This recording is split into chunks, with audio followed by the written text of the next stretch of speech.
Imamat pasalnya yang keempat. Tuhan berfirman kepada Musa, "Katakanlah kepada orang Israel, apabila seseorang tidak dengan sengaja berbuat dosa dalam sesuatu hal yang dilarang Tuhan, dan ia memang melakukan salah satu daripadanya, maka jikalau yang berbuat dosa itu imam yang diurapi, sehingga bangsanya turut bersalah, haruslah ia mempersembahkan kepada Tuhan karena dosa yang telah diperbuatnya itu seekor lembu jantan muda yang tidak bercela sebagai korban penghapus dosa. Ia harus membawa lembu itu ke pintu kemah pertemuan, ke hadapan Tuhan, lalu ia harus meletakkan tangannya ke atas kepala lembu itu, dan menyembelih lembu itu di hadapan Tuhan. Imam yang diurapi itu harus mengambil sebagian dari darah lembu itu, lalu membawanya ke dalam kemah pertemuan. Imam harus mencelupkan jarinya ke dalam darah itu, dan memercikkan sedikit dari darah itu 7 kali di hadapan Tuhan, di depan tabir penyekat tempat kudus. Kemudian imam itu harus membubuh sedikit dari darah itu pada tanduk-tanduk mezbah pembakaran ukupan dari wangi-wangian yang ada di hadapan Tuhan di dalam kemah pertemuan, dan semua darah selebihnya harus dicurahkannya kepada bagian bawah mezbah korban bakaran yang di depan pintu kemah pertemuan.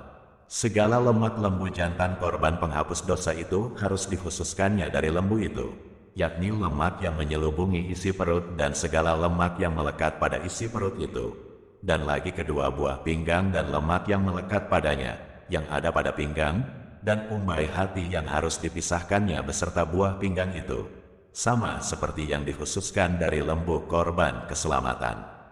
Imam harus membakar semuanya di atas mezbah korban bakaran. Adapun kulit lembu jantan itu dan segala dagingnya, beserta kepala, dan betisnya dan isi perutnya dan kotorannya, jadi lembu jantan itu seluruhnya harus dibawanya keluar perkemahan, ke suatu tempat yang tahir, ke tempat pembuangan abu, dan lembu itu harus dibakarnya sampai habis di atas kayu api di tempat pembuangan abu. Jikalau yang berbuat dosa dengan tak sengaja itu segenap umat Israel, dan jemaah tidak menyadarinya, sehingga mereka melakukan salah satu hal yang dilarang Tuhan, dan mereka bersalah, maka apabila dosa yang diperbuat mereka itu ketahuan, haruslah jemaah itu mempersembahkan seekor lembu jantan yang muda sebagai korban penghapus dosa. Lembu itu harus dibawa mereka ke depan kemah pertemuan. Lalu para tua-tua umat itu harus meletakkan tangan mereka di atas kepala lembu jantan itu di hadapan Tuhan, dan lembu itu harus disembelih di hadapan Tuhan. Imam yang diurapi harus membawa sebagian dari darah lembu itu ke dalam kemah pertemuan. Imam harus mencelupkan jarinya ke dalam darah itu dan memercikkannya 7 kali di hadapan Tuhan, di depan tabir.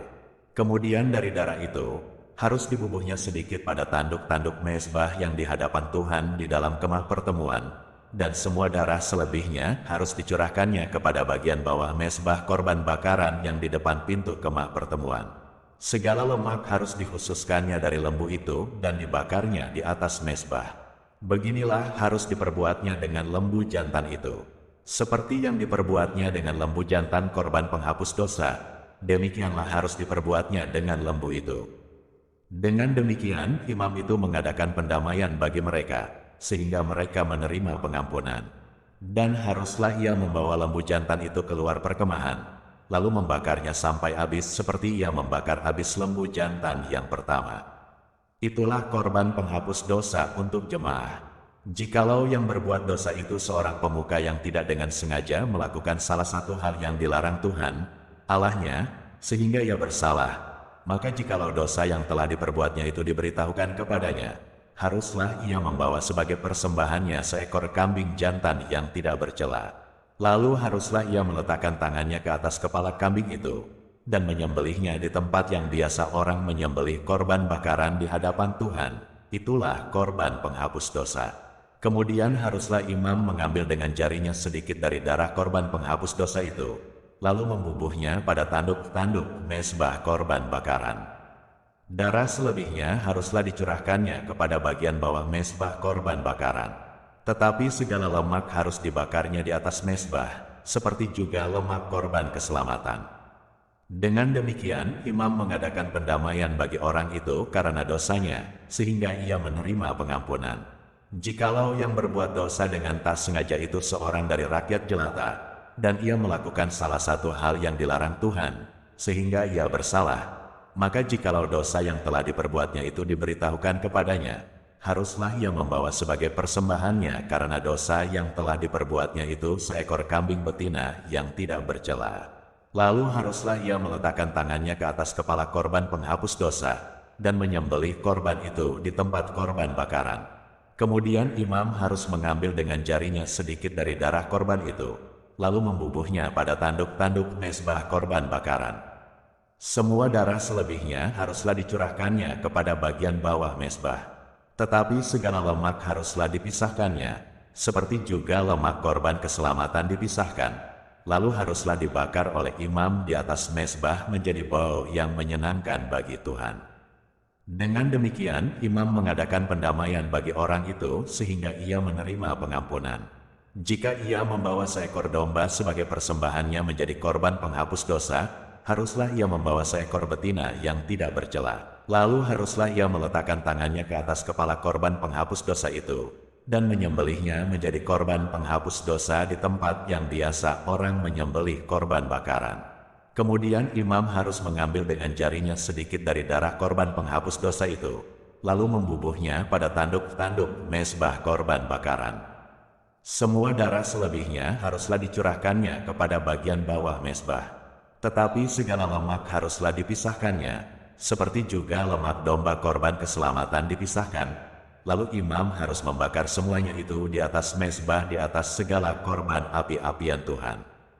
Dengan demikian, imam mengadakan pendamaian bagi orang itu karena dosa yang telah diperbuatnya, sehingga ia menerima pengampunan. Imamat pasalnya yang kelima. Apabila seseorang berbuat dosa, yakni jika ia mendengar seorang mengutuki, dan ia dapat naik saksi karena ia melihat atau mengetahuinya, tetapi ia tidak mau memberi keterangan, maka ia harus menanggung kesalahannya sendiri. Atau bila seseorang kena kepada sesuatu yang najis, baik bangkai binatang liar yang najis, atau bangkai hewan yang najis, atau bangkai binatang yang mengeriap yang najis, tanpa menyadari hal itu, maka ia menjadi najis dan bersalah. Atau apabila ia kena kepada kenajisan berasal dari manusia, dengan kenajisan apapun juga ia menjadi najis, tanpa menyadari hal itu, tetapi kemudian ia mengetahuinya, maka ia bersalah. Atau apabila seseorang bersumpah teledor dengan bibirnya hendak berbuat yang buruk atau yang baik, sumpah apapun juga yang diucapkan orang dengan teledor, tanpa menyadari hal itu, tetapi kemudian ia mengetahuinya, maka ia bersalah dalam salah satu perkara itu. Jadi apabila ia bersalah dalam salah satu perkara itu, haruslah ia mengakui dosa yang telah diperbuatnya itu, dan haruslah ia mempersembahkan kepada Tuhan sebagai tebusan salah karena dosa itu seekor betina dari domba atau kambing menjadi korban penghapus dosa. Dengan demikian, imam mengadakan pendamaian bagi orang itu karena dosanya. Tetapi jikalau ia tidak mampu untuk menyediakan kambing atau domba, maka sebagai tebusan salah karena dosa yang telah diperbuatnya itu, haruslah ia mempersembahkan kepada Tuhan 2 ekor burung tekukur atau 2 ekor anak burung merpati, yang seekor menjadi korban penghapus dosa dan yang seekor lagi menjadi korban bakaran. Haruslah ia membawanya kepada imam, dan imam itu haruslah lebih dahulu mempersembahkan burung untuk korban penghapus dosa itu. Dan haruslah ia memulas kepalanya pada pangkal tengkuknya, tetapi tidak sampai terpisah. Sedikit dari darah korban penghapus dosa itu haruslah dipercikannya ke dinding mezbah, tetapi darah selebihnya haruslah ditekan keluar pada bagian bawah mezbah, itulah korban penghapus dosa. Yang kedua haruslah diolahnya menjadi korban bakaran, sesuai dengan peraturan. Dengan demikian, imam mengadakan pendamaian bagi orang itu karena dosa yang telah diperbuatnya, sehingga ia menerima pengampunan. Tetapi jikalau ia tidak mampu menyediakan 2 ekor burung tekukur atau 2 ekor anak burung merpati, maka haruslah ia membawa sebagai persembahannya karena dosanya itu 1/10 eva tepung yang terbaik menjadi korban penghapus dosa. Tidak boleh ditaruhnya minyak dan dibubuhnya kemenyan di atasnya, karena itulah korban penghapus dosa. Lalu haruslah itu dibawanya kepada imam, dan imam itu haruslah mengambil daripadanya segenggam sebagai bagian ingat-ingatannya, lalu membakarnya di atas mezbah di atas segala korban. Dengan demikian, imam mengadakan pendamaian bagi orang itu karena dosanya dalam salah satu perkara itu, sehingga ia menerima pengampunan. Selebihnya adalah bagian imam, sama seperti korban sajian. Tuhan berfirman kepada Musa, apabila seseorang berubah setia dan tidak sengaja berbuat dosa dalam sesuatu hal kudus yang dipersembahkan kepada Tuhan, maka haruslah ia mempersembahkan kepada Tuhan sebagai tebusan salahnya seekor domba jantan yang tidak bercela dari kambing domba, dinilai menurut shikal perak, yakni menurut shikal kudus, menjadi korban penebus salah. Hal kudus yang menyebabkan orang itu berdosa, haruslah dibayar gantinya dengan menambah 1/5, lalu menyerahkannya kepada imam. Imam harus mengadakan pendamaian bagi orang itu dengan domba jantan korban penebus salah itu, sehingga ia menerima pengampunan. Jikalau seseorang berbuat dosa dengan melakukan salah satu hal yang dilarang Tuhan tanpa mengetahuinya, maka ia bersalah dan harus menanggung kesalahannya sendiri. Haruslah ia membawa kepada imam seekor domba jantan yang tidak bercela dari kambing domba, yang sudah dinilai sebagai korban penebus salah. Imam itu haruslah mengadakan pendamaian bagi orang itu karena perbuatan yang tidak disengajanya dan yang tidak diketahuinya itu, sehingga ia menerima pengampunan. Itulah korban penebus salah. Orang itu sungguh bersalah terhadap Tuhan. Imamat pasalnya yang ke-6. Tuhan berfirman kepada Musa, apabila seseorang berbuat dosa dan berubah setia terhadap Tuhan, dan memungkiri terhadap sesamanya barang yang dipercayakan kepadanya, atau barang yang diserahkan kepadanya, atau barang yang dirampasnya, atau apabila ia telah melakukan pemerasan atas sesamanya, atau bila ia menemui barang hilang dan memungkirinya, dan ia bersumpah dusta dalam perkara apapun yang diperbuat seseorang, sehingga ia berdosa, apabila dengan demikian ia berbuat dosa dan bersalah, maka haruslah ia memulangkan barang yang telah dirampasnya, atau yang telah diperasnya, atau yang telah dipercayakan kepadanya, atau barang hilang yang ditemuinya itu, atau segala sesuatu yang dimungkirinya dengan bersumpah dusta. Haruslah ia membayar gantinya sepenuhnya dengan menambah 1/5. Haruslah ia menyerahkannya kepada pemiliknya pada hari ia mempersembahkan korban penebus salahnya. Sebagai korban penebus salahnya haruslah ia mempersembahkan kepada Tuhan seekor domba jantan yang tidak bercela dari kambing domba, yang sudah dinilai menjadi korban penebus salah, dengan menyerahkannya kepada imam. Imam harus mengadakan pendamaian bagi orang itu di hadapan Tuhan, sehingga ia menerima pengampunan atas perkara apapun yang diperbuatnya sehingga ia bersalah. Tuhan berfirman kepada Musa, perintahkanlah kepada Harun dan anak-anaknya, inilah hukum tentang korban bakaran. Korban bakaran itu haruslah tinggal di atas perapian di atas mezbah semalam-malaman sampai pagi, dan api mezbah haruslah dipelihara menyala di atasnya. Imam haruslah mengenakan pakaian lenannya, dan mengenakan celana lenan untuk menutup auratnya. Lalu ia harus mengangkat abu yang ada di atas mezbah sesudah korban bakaran habis dimakan api, dan haruslah ia membuangnya di samping mezbah.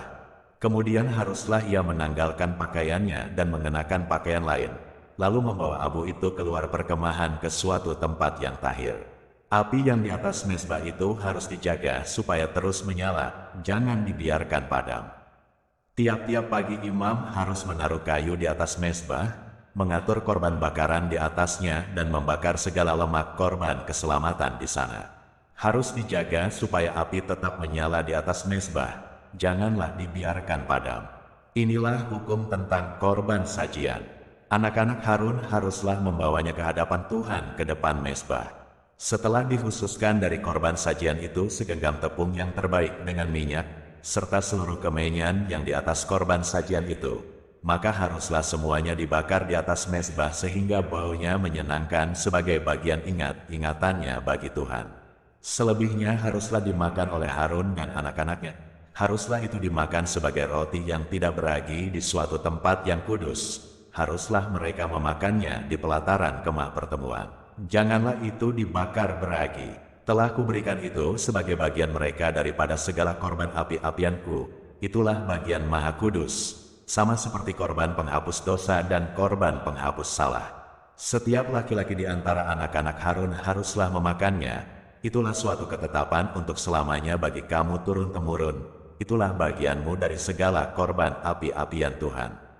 Setiap orang yang kena kepada korban-korban itu menjadi kudus.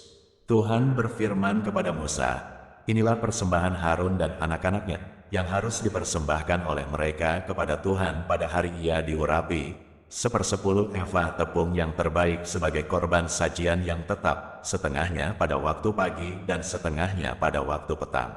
Haruslah itu diolah di atas panggangan bersama-sama minyak. Setelah teraduk, haruslah engkau membawanya dan mempersembahkannya sebagai korban sajian, sesudah dibakar dan berpotong-potong sebagai bau yang menyenangkan bagi Tuhan. Dan imam dari antara anak-anaknya yang diurapi sebagai penggantinya, haruslah mengolahnya, itulah suatu ketetapan untuk selamanya. Seluruhnya haruslah dibakar bagi Tuhan. Tiap-tiap korban sajian dari seorang imam itu haruslah menjadi korban yang terbakar seluruhnya, janganlah dimakan. Tuhan berfirman kepada Musa, demikian, katakanlah kepada Harun dan anak-anaknya, inilah hukum tentang korban penghapus dosa. Di tempat korban bakaran disembelih, disitulah harus disembelih korban penghapus dosa di hadapan Tuhan. Itulah persembahan Maha Kudus. Imam yang mempersembahkan korban penghapus dosa itulah yang harus memakannya. Haruslah itu dimakan di suatu tempat yang kudus, di pelataran kemah pertemuan. Setiap orang yang kena kepada daging korban itu menjadi kudus. Dan bila darahnya ada yang terpercik kepada sesuatu pakaian, haruslah engkau mencuci pakaian itu di suatu tempat yang kudus. Dan belanga tanah, tempat korban itu dimasak, haruslah dipecahkan, dan jikalau dimasak di dalam belanga tembaga, haruslah belanga itu digosok dan dibasuh dengan air. Setiap laki-laki di antara para imam haruslah memakannya, itulah persembahan Maha Kudus. Tetapi setiap korban penghapus dosa, yang dari darahnya dibawa sebagian ke dalam kemah pertemuan untuk mengadakan pendamaian di dalam tempat kudus, janganlah dimakan, melainkan dibakar habis dengan api.